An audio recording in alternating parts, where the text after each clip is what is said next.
The Grand Courthouse of Manhattan stood like a fortress against the gray October sky, its marble columns reaching toward heaven while shadows danced between them. Inside, the most anticipated trial of the decade was about to begin. Marcus Blackwood, known in whispers as the Vampire King, sat at the defendant's table wearing his signature black cape that had become his trademark in the business world. Marcus was not actually royalty, nor was he a vampire, but his reputation preceded him like a dark cloud. At 45, he had built an empire that stretched across 3 continents.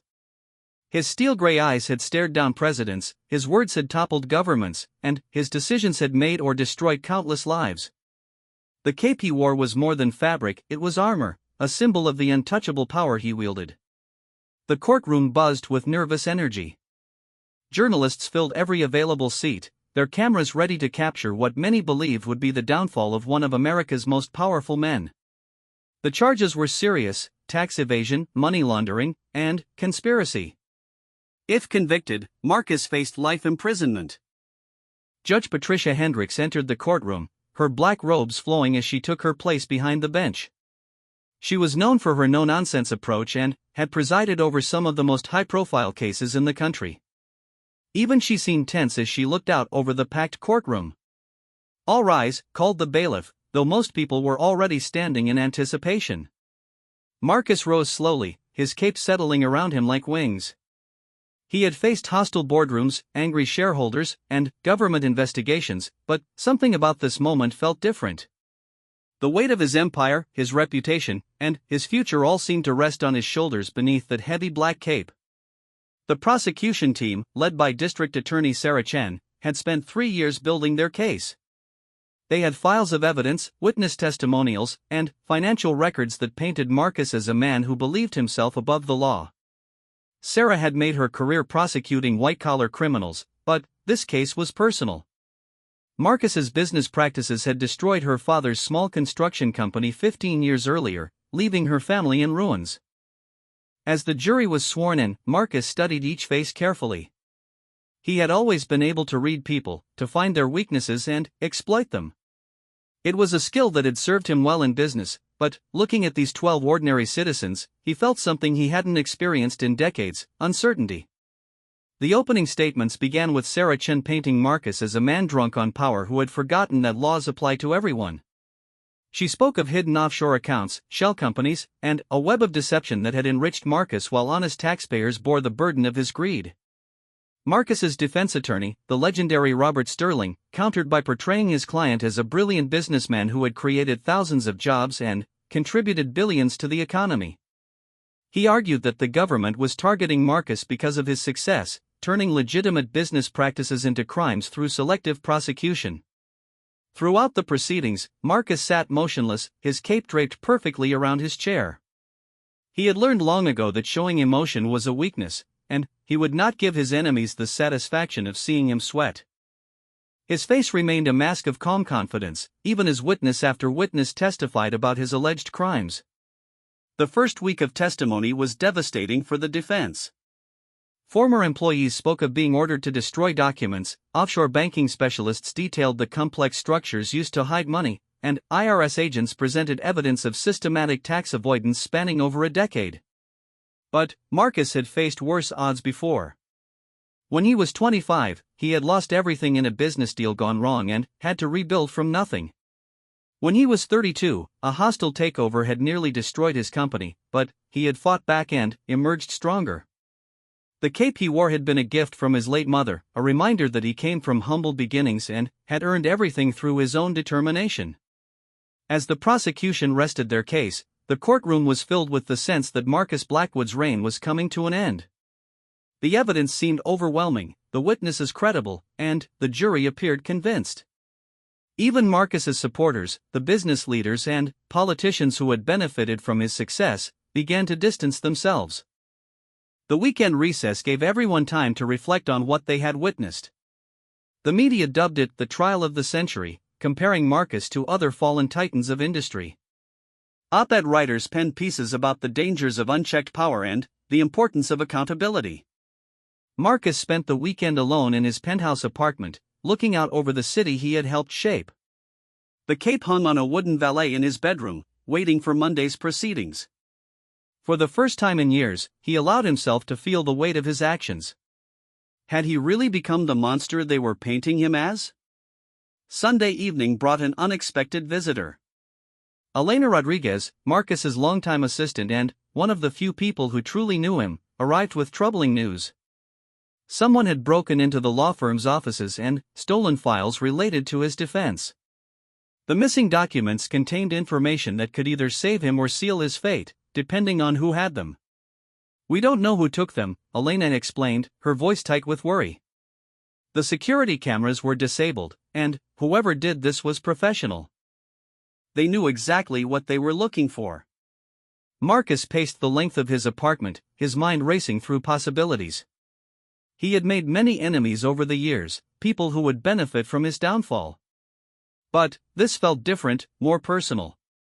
Someone with inside knowledge had orchestrated this theft.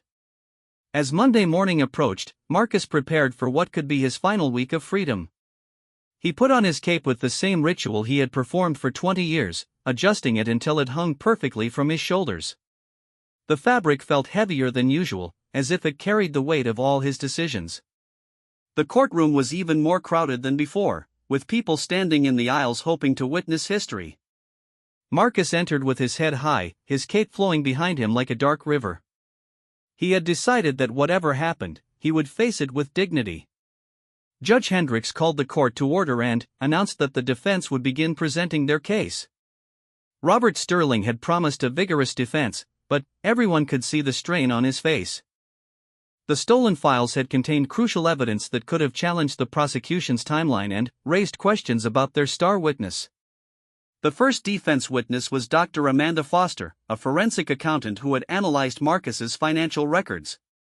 She testified that while his tax strategies were aggressive, they were not illegal under existing law.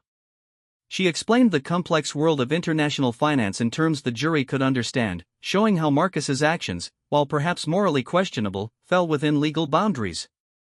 But the prosecution's cross-examination was brutal. Sarah Chen methodically dismantled Dr. Foster's testimony, pointing out discrepancies in her analysis and highlighting her substantial fee for testifying. By the time she finished, the expert's credibility was in tatters. The week continued with a parade of character witnesses, business partners who spoke of Marcus's integrity, employees who praised his leadership, and charity recipients who benefited from his philanthropy. Each painted a picture of a complex man who had done both great good and questionable acts in his pursuit of success. Marcus watched the proceedings with growing despair. His cape, once a symbol of power, now felt like a burden. He began to understand that regardless of the legal outcome, his reputation would never recover. The court of public opinion had already rendered its verdict. Friday afternoon brought the testimony that everyone had been waiting for. Thomas Brennan, Marcus's former chief financial officer, took the stand as the prosecution's star witness. Thomas had plea bargained his way out of prison by agreeing to testify against his former boss, and his testimony was expected to be the final nail in Marcus's coffin. As Thomas began to speak, detailing the inner workings of Marcus's financial empire, the courtroom hung on every word. He described meetings where illegal activities were discussed, documents that were altered to hide the truth, and a systematic effort to defraud the government of millions in taxes. Marcus felt his world crumbling around him as his former friend and trusted advisor methodically destroyed him with each answer. The cape that had once made him feel invincible now seemed to mock him, a costume worn by a man playing at being more powerful than he really was. But, as Thomas continued his testimony, something unexpected happened. A small commotion erupted near the back of the courtroom, and Judge Hendricks called for order. A young woman with a small child had somehow made it past security and was trying to approach the front of the courtroom. The bailiff moved to remove them, but the child, a little girl no more than 5 years old with curly blonde hair and bright blue eyes, broke free from her mother's grasp and ran toward the defendant's table. In her innocent rush to escape the bailiff, she tripped and fell, instinctively reaching out to break her fall. Her tiny hand caught the edge of Marcus's cape, pulling it from his shoulders as she tumbled to the ground. The heavy fabric fell across her like a blanket, and she looked up at Marcus with wide, frightened eyes, her lower lip trembling as she fought back tears. The entire courtroom fell silent. Journalists stopped taking notes, jury members leaned forward in their seats, and even Judge Hendricks paused with her gavel in the air. Everyone watched to see how the infamous vampire king would react to this innocent interruption. Marcus looked down at the small child wrapped in his cape, her face full of fear and confusion. For a moment, the businessman, the accused criminal, the man known for his ruthless dealings, disappeared entirely. What remained was simply a human being faced with a frightened child who needed comfort. Without hesitation, Marcus knelt down beside the little girl, his voice gentle as he spoke. "It's okay, sweetheart. You're not in trouble. Are you hurt?" The child shook her head, but tears had begun to spill down her cheeks. Marcus carefully lifted his cape from around her and used a corner of it to gently wipe away her tears. The gesture was so tender, so completely at odds with his reputation, that it left everyone in the courtroom stunned. "What's your name?" Marcus asked softly, completely ignoring the hundreds of people watching his every move. "Lucy," the girl whispered, her voice barely audible in the silent courtroom. "That's a beautiful name, Lucy. My name is Marcus." He helped her to her feet, his large hands gentle as he steadied her. "Are you here with your mommy?"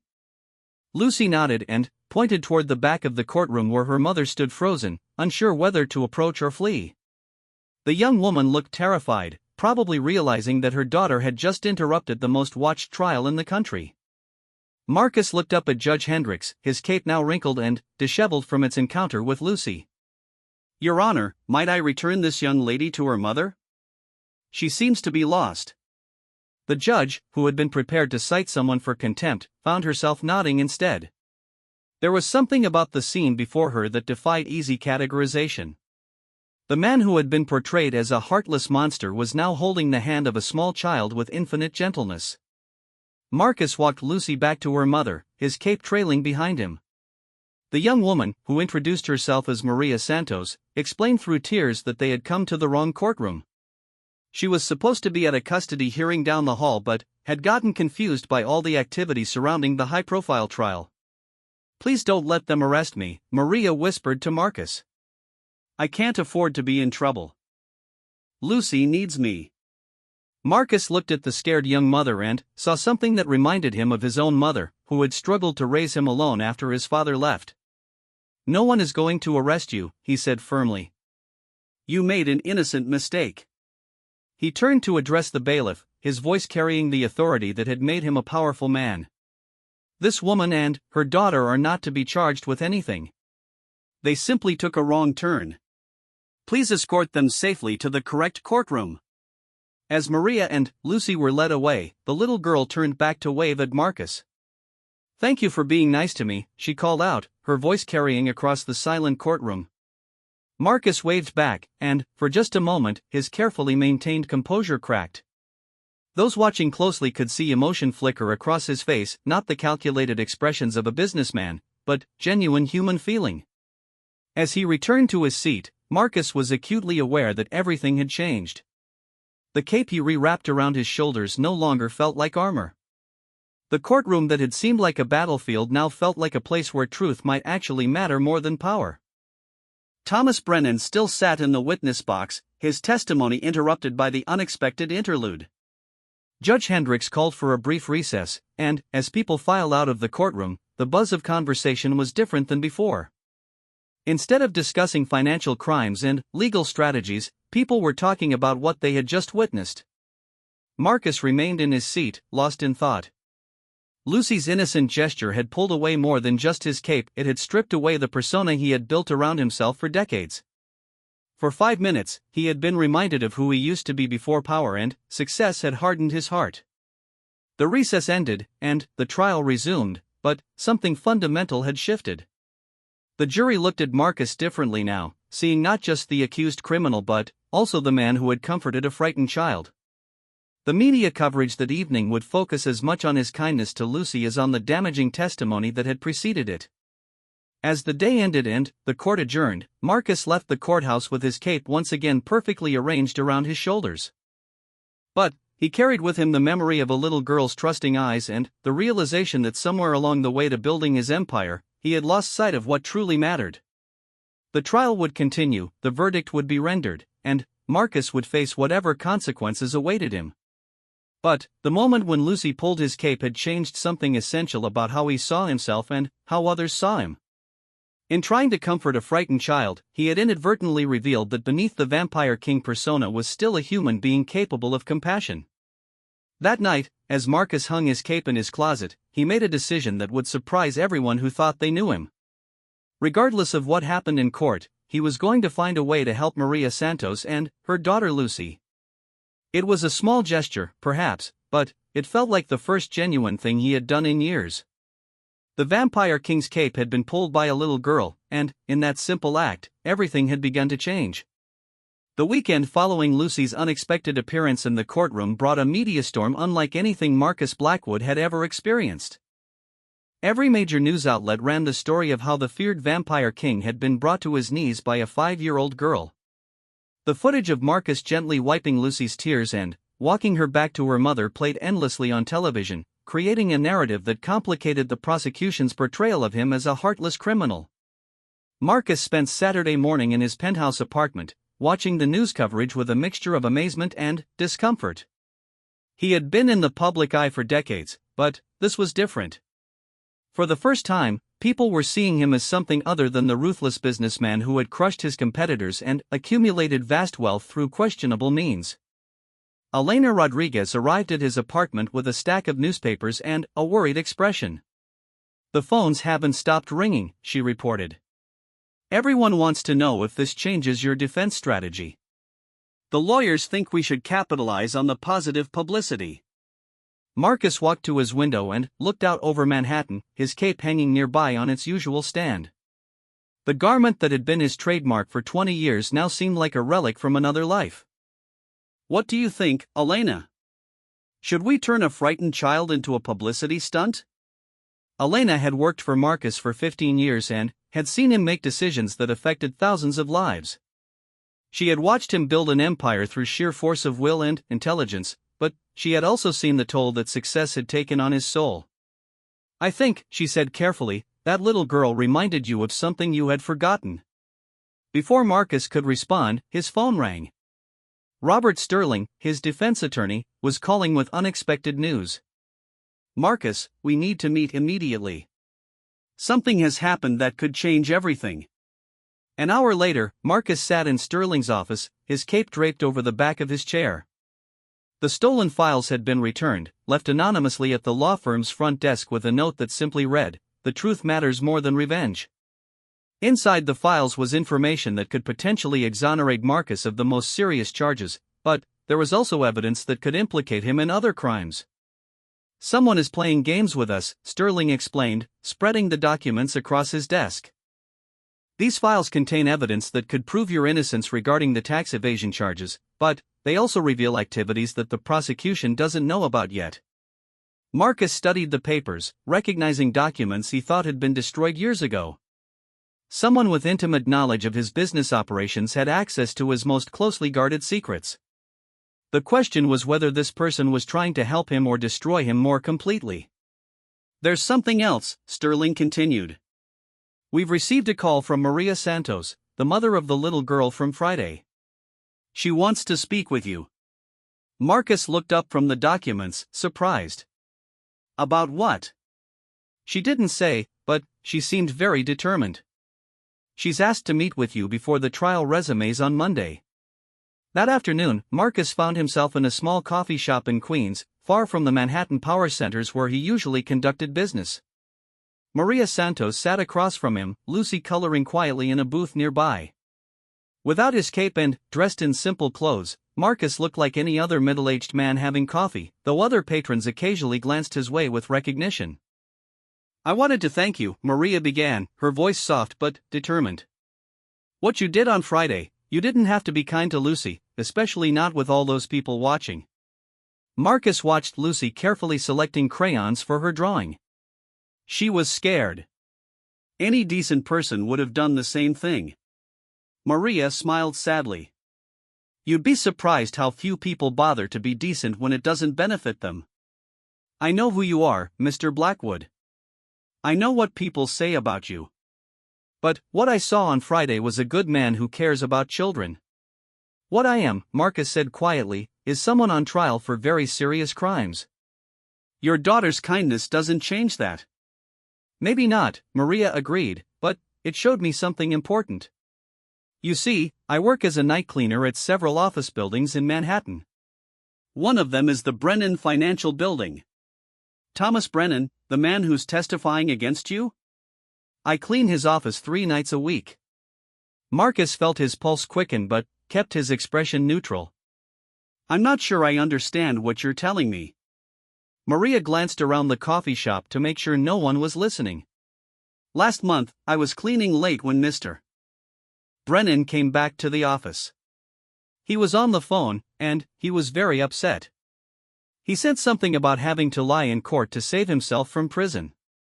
He said he was sorry but that Marcus Blackwood was rich enough to survive whatever happened to him. The implication of Maria's words hit Marcus like a physical blow. His former friend and business partner had not just betrayed him, Thomas had deliberately fabricated parts of his testimony to ensure his own survival. Why are you telling me this? Marcus asked. Maria looked over at Lucy, who had finished her drawing and was now carefully tearing it out of her coloring book. Because Lucy came home from court on Friday and told me about the nice man who helped her when she was scared. She said he had kind eyes and that his cape made her feel safe. My daughter is 5 years old, Mr. Blackwood, but she's a good judge of character. Lucy approached their table, holding her drawing. It showed 2 stick figures, one much larger than the other, and the larger figure wore what was unmistakably a black cape. This is you and me, she announced to Marcus, offering him the picture. You were nice to me even though I messed up your important meeting. Marcus accepted the drawing, his hands remarkably steady considering the emotional turmoil he felt. This is beautiful, Lucy. Thank you. Mommy says you're in trouble, Lucy continued with the directness that only children possess. I hope you don't get in too much trouble. You seem like a good person. As Maria and Lucy prepared to leave, Maria handed Marcus a small piece of paper. That's my phone number. If your lawyers want to talk to me about what I heard, I'll tell them the truth. It's the least I can do. Marcus watched them walk away, Lucy skipping beside her mother, completely unaware that she had just given him hope for the first time in months. The drawing lay on the table before him, a child's simple representation of a moment of human kindness that was now threatening to reshape his entire understanding of himself. That evening, Marcus called Robert Sterling and explained what Maria had told him. The attorney was cautious but intrigued. If she's telling the truth, and if we can corroborate her story, it could seriously damage Brennan's credibility. But we need to be very careful. Using a cleaning lady's testimony to challenge a former CFO could backfire if the jury thinks we're grasping at straws. She's not just a cleaning lady, Marcus said, looking at Lucy's drawing, which he had propped against a lamp in his study. She's a mother who recognized something in me that I had forgotten existed. The weekend brought more surprises. Elena reported that several of Marcus's former employees had contacted the law firm, saying they wanted to testify on his behalf. These weren't high-ranking executives looking to curry favor, but ordinary workers, secretaries, security guards, maintenance staff, people who had interacted with Marcus over the years and had stories to tell about his character. They saw the news coverage, Elena explained. The way you treated that little girl reminded them of times when you helped them or their families. Sarah in accounting wants to talk about how you paid for her son's medical treatment when insurance wouldn't cover it. Mike from security wants to testify about the college scholarships you quietly funded for his daughters. Marcus was stunned. He had done these things, but he had never considered them significant. They were just practical decisions. Good employees deserved support, and he had the resources to provide it. Why would they risk getting involved in this trial? Because they believe you're a good person who made some bad choices, and they think the jury should know that. Monday morning arrived with unseasonable warmth for October. Marcus prepared for court with his usual ritual, but, as he reached for his cape, he hesitated. The garment had defined his public persona for 2 decades, but, after Friday's encounter with Lucy, it felt different somehow. Less like armor and more like a costume. He put it on anyway, knowing that changing his appearance now would only fuel more speculation about his mental state. But, as he adjusted the cape's folds, he found himself thinking about Lucy's words, "Your cape made me feel safe." The courtroom was packed beyond capacity, with people hoping to witness whatever drama might unfold next. Marcus took his place at the defendant's table, acutely aware of how everyone was looking at him differently. The vampire king persona that had once intimidated opponents now seemed to evoke curiosity and even sympathy from some observers. Thomas Brennan resumed his testimony, but something had changed in his demeanor over the weekend. The confident betrayer of Friday had been replaced by a nervous man who seemed to be choosing his words very carefully. Perhaps he had seen the news coverage and realized that public opinion was shifting in Marcus's favor. Robert Sterling's cross-examination was masterful. He methodically challenged Thomas's version of events, pointing out inconsistencies in his testimony and highlighting the substantial benefits he had received in exchange for his cooperation with prosecutors. But the real bombshell came when Sterling asked a seemingly innocent question about Thomas's work schedule. "Mr. Brennan, you testified that you often worked late in your office, sometimes until midnight or later. During these late hours, were you ever concerned about building security?" Thomas looked confused by the question. "No, the building has excellent security. And the cleaning crew is always there, so it's not like you're alone." Sterling nodded thoughtfully. "The cleaning crew. Yes, they would overhear conversations, wouldn't they, especially if someone was speaking loudly or emotionally during a phone call?" The color drained from Thomas's face as he realized the trap he had walked into. The prosecution team looked alarmed, clearly unaware of where this line of questioning was heading. "I object, Your Honor," Saracen called out. "This is completely irrelevant to the charges against the defendant." Judge Hendricks considered the objection carefully. "I'll allow the witness to answer, but counsel should move toward relevance quickly." Thomas's voice was barely audible as he answered, "I suppose it's possible that someone could overhear a conversation, but I was always careful about confidential discussions." Sterling smiled. "Always careful? Even during emotional phone calls when you might not be thinking clearly about who could be listening?" The prosecution's objection was sustained this time, but the damage was done. Everyone in the courtroom understood that the defense had information about Thomas's private conversations, and his credibility was now seriously in question. During the lunch recess, Saracen approached Sterling with a settlement offer. The prosecution was suddenly willing to drop the most serious charges in exchange for a guilty plea to minor tax violations. It was a dramatic reversal from their previous position of seeking maximum prison time. Marcus listened to the offer with interest but ultimately declined. "If I'm innocent of the major charges, as I believe I am, then I won't plead guilty to save face for prosecutors who built a case on questionable testimony." The afternoon session brought Maria Santos to the witness stand. Dressed in her best outfit, she looked nervous but determined as she placed her hand on the Bible and swore to tell the truth. Sterling's direct examination was gentle, allowing Maria to tell her story in her own words. "I was cleaning Mr. Brennan's office on the night of September 15th, she testified. "It was after 11 p.m., and I thought the building was empty, but then Mr. Brennan came back. He seemed very upset and immediately made a phone call." "Could you hear this phone conversation?" Sterling asked. "Yes, sir. He was speaking loudly, and I was just in the next room emptying trash cans. He said something about having to lie in court and that he was sorry, but Marcus Blackwood was rich enough to survive whatever happened." The courtroom erupted in whispers and gasps. Marcus felt a surge of vindication, but he also felt sadness for the man who had once been his trusted friend and partner. Thomas had clearly been coerced into fabricating parts of his testimony, probably to avoid his own prison sentence. Saracen's cross-examination was aggressive, focusing on Maria's motives for coming forward and questioning whether she could have misunderstood what she heard. But Maria remained steady under pressure, her simple honesty more compelling than any legal maneuvering. "You work as a cleaning lady," Sarah said dismissively. "How do we know you didn't make up this story to help Mr. Blackwood because he was kind to your daughter?" Maria's eyes flashed with anger. I work 3 jobs to support my daughter, and I've never lied to get by. What I heard. What Mr. Blackwood did for Lucy, he did because he has a good heart.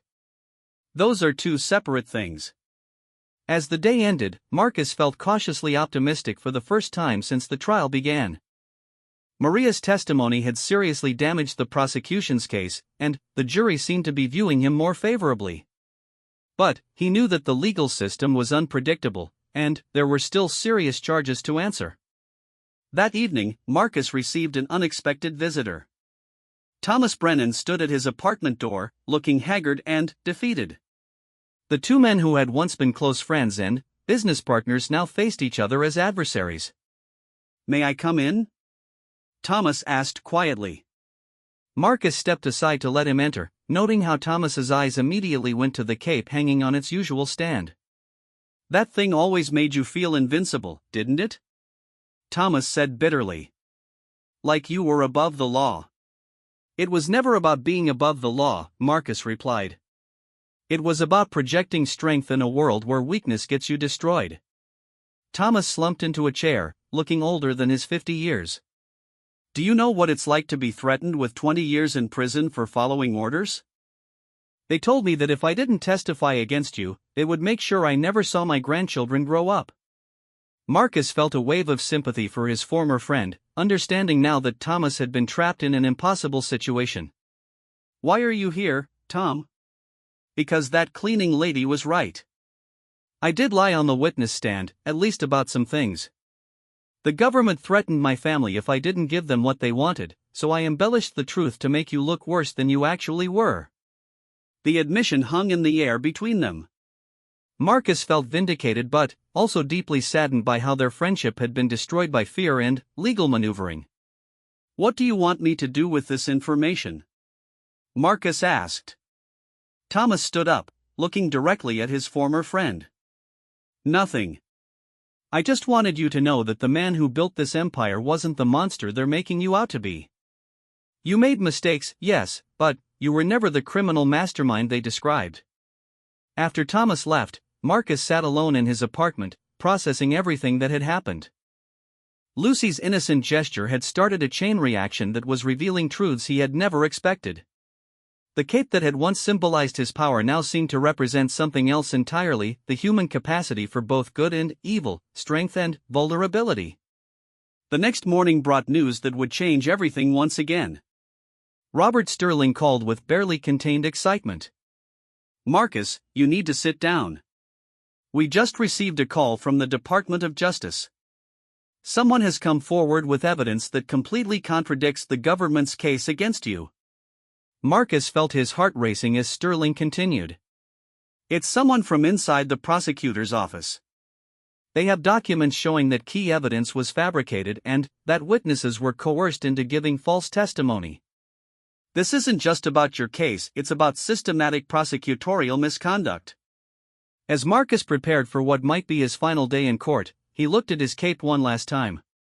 Tomorrow, he might be a free man, or he might be facing years in prison. But, regardless of the outcome, he knew that Lucy's simple act of pulling his cape had revealed something essential about who he really was beneath all the power and reputation. The little girl had seen past the vampire king persona to the human being underneath, and, in doing so, she had reminded him that true strength came not from inspiring fear, but from showing kindness to those who needed it most. As he walked to court that morning, Marcus carried with him not just the hope of legal vindication, but the knowledge that he had been given a chance to remember what kind of person he wanted to be.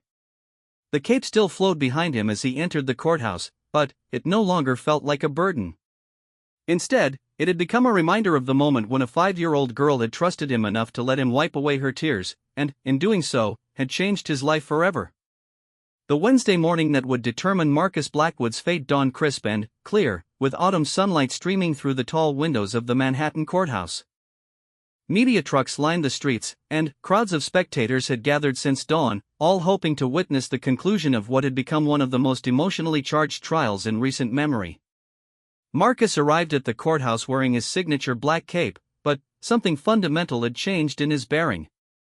The man who had entered this building 2 weeks ago as the feared vampire king now moved with a different kind of confidence, not the arrogance of power, but the quiet dignity of someone who had rediscovered his humanity. Robert Sterling met him at the courthouse steps with news that would reshape the entire case. The whistleblower from the Department of Justice had provided documents proving that several key pieces of evidence against Marcus had been fabricated, and that witnesses had been coerced into giving false testimony under threat of their own prosecution. "The entire case is falling apart," Sterling explained as they walked through the corridor lined with journalists. "The Justice Department is launching an internal investigation, and there are rumors that several prosecutors involved in your case are going to face their own charges." But Marcus seemed strangely calm about this development. His mind kept returning to a conversation he had the night before with Elena Rodriguez, who had worked by his side for 15 years and knew him better than anyone. "Do you remember why you started wearing that cape?" she had asked him as they prepared for what they thought might be his final day of freedom. Marcus had paused, cape in hand, thinking back to the young man he had been 20 years ago. "My mother gave it to me the day I signed my first major business deal. She said it would remind me where I came from and help me remember to use my success to help others." "And, did you?" Elena had asked gently. "Use your success to help others?" The question had haunted Marcus through a sleepless night. He had helped individual employees like Sarah from accounting and Mike from security, but had he really lived up to his mother's hopes for him? Had the vampire king persona that brought him power and wealth overshadowed the man his mother had raised him to be? As he entered the courtroom that morning, Marcus caught sight of Maria Santos sitting in the gallery with Lucy beside her. The little girl waved at him with uninhibited joy, and Marcus found himself smiling genuinely for the first time in weeks. Lucy was wearing a small black cape that her mother had fashioned from a piece of fabric, clearly meant to honor the man who had been kind to her when she was scared. Judge Hendricks called the court to order, her expression grave as she addressed the packed courtroom. "Before we proceed with today's scheduled testimony, I need to address some extraordinary developments that have come to light." The judge explained that the Department of Justice had formally requested that several charges against Marcus be dismissed due to prosecutorial misconduct. The evidence tampering and witness coercion had compromised the integrity of the case to such a degree that continuing would violate Marcus's constitutional rights. Sarah Chen, the lead prosecutor, stood to address the court. Her voice was strained as she spoke. "Your Honor, in light of the evidence that has come forward, the people move to dismiss all charges against the defendant. We deeply regret the misconduct that has tainted this case and apologize to Mr. Blackwood and to this court." The courtroom erupted in gasps and whispers, but Marcus sat quietly, his cape draped around him like a shield. He felt vindicated but not triumphant. Too much damage had been done to too many people for this to feel like a victory. Judge Hendricks banged her gavel for order. "Mr. Blackwood, you are free to go. All charges against you are hereby dismissed. However, before this court adjourns, I want to address something unusual that occurred during these proceedings." The judge's eyes found Marcus in the defendant's seat. "In 30 years on the bench, I have never seen a trial so dramatically affected by a single moment of human kindness. When that little girl pulled your cape and you comforted her, something changed in this courtroom. It reminded all of us that justice is not just about laws and evidence, but about understanding the full measure of a person's character." Marcus rose slowly, his cape settling around him as he prepared to walk out of the courthouse a free man. But, instead of heading immediately to the exit, he did something that surprised everyone present. He walked over to the gallery where Maria and Lucy Santos were sitting. Kneeling down so he was at Lucy's eye level, Marcus spoke softly to the little girl who had unknowingly saved his reputation and, possibly, his freedom. "Lucy, do you remember what you said about my cape making you feel safe?" Lucy nodded enthusiastically. "It's like a superhero cape. It makes you look important." Marcus smiled and carefully unfastened the cape from his shoulders. "I want you to have this," he said, draping the garment around the surprised child. "A brave girl like you deserves to have something that makes her feel important too." The courtroom watched in stunned silence as Marcus transferred his most recognizable symbol to a 5-year-old girl. The cape, which had been tailored to fit his imposing frame, engulfed Lucy completely, but she beamed with joy as she clutched the fabric around her shoulders. "But it's yours," Lucy protested. "Won't you need it for your important meetings?" Marcus looked around the courtroom at all the people who had watched his trial, judged him, feared him, and ultimately seen him show kindness to a frightened child.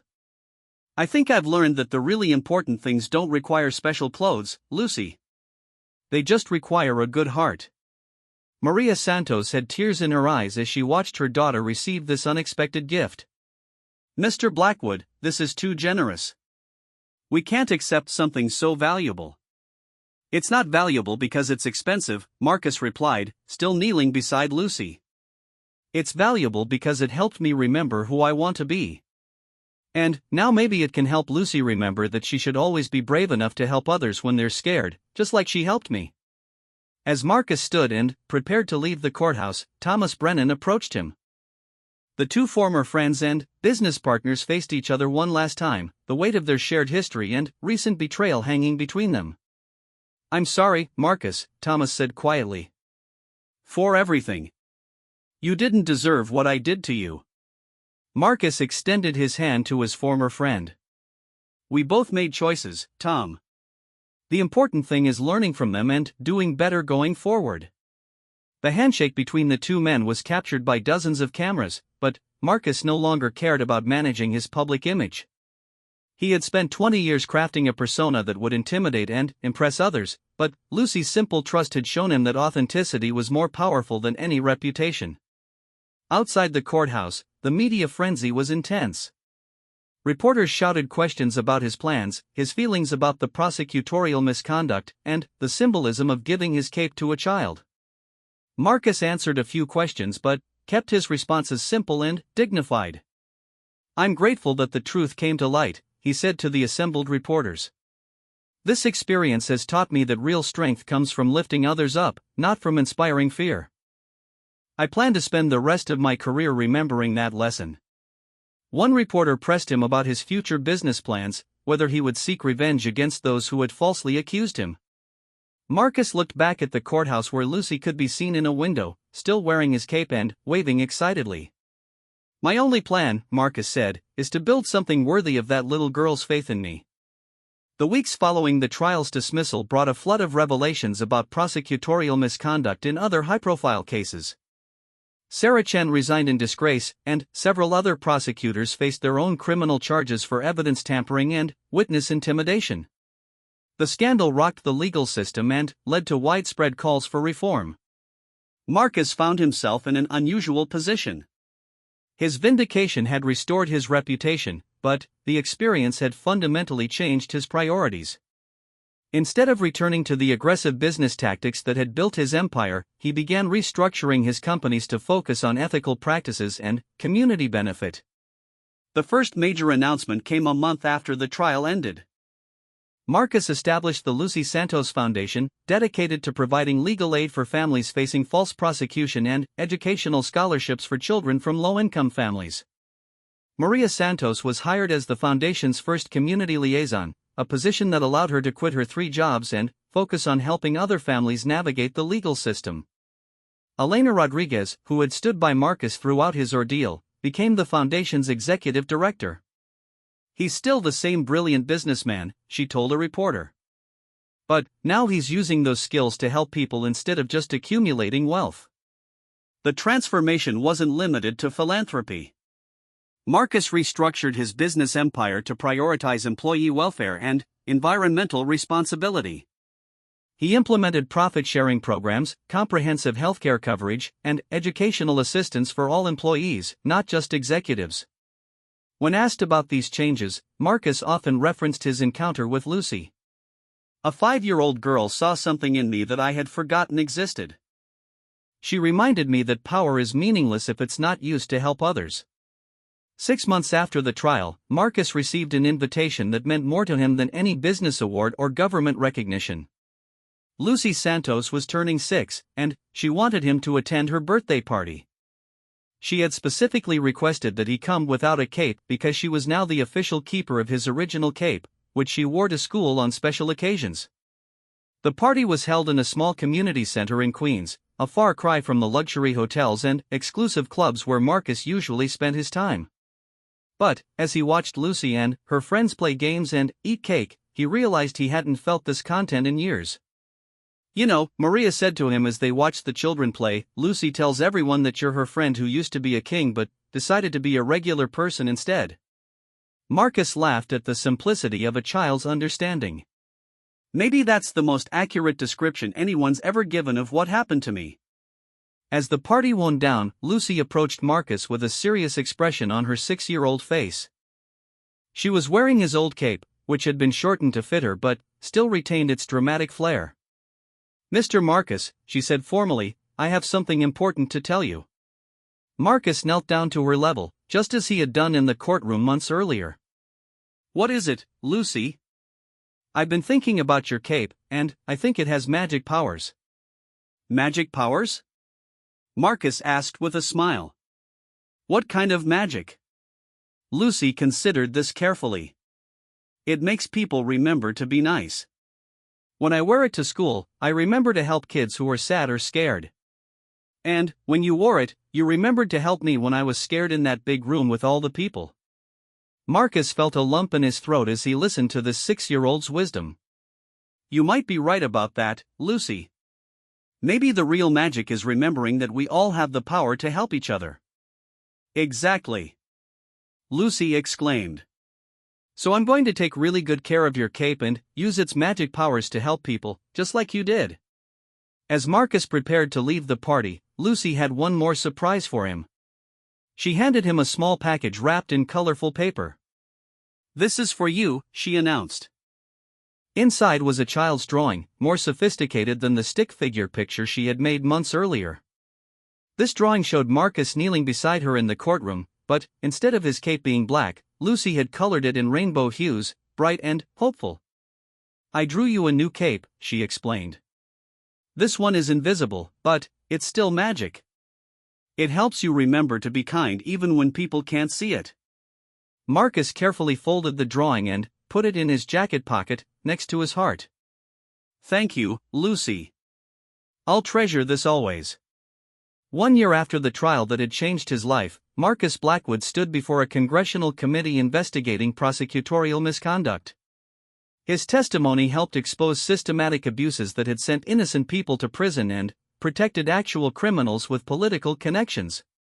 He no longer wore a cape to important meetings, but he carried Lucy's drawing with him everywhere. The rainbow cape she had imagined for him served as a constant reminder that true power came from service to others, not dominance over them. The Lucy Santos Foundation had grown rapidly, providing legal assistance to over 500 families and educational support to more than 2,000 children. Marcus had discovered that building something meaningful was far more satisfying than simply accumulating wealth. The media had initially been skeptical of his transformation, assuming it was a calculated public relations move.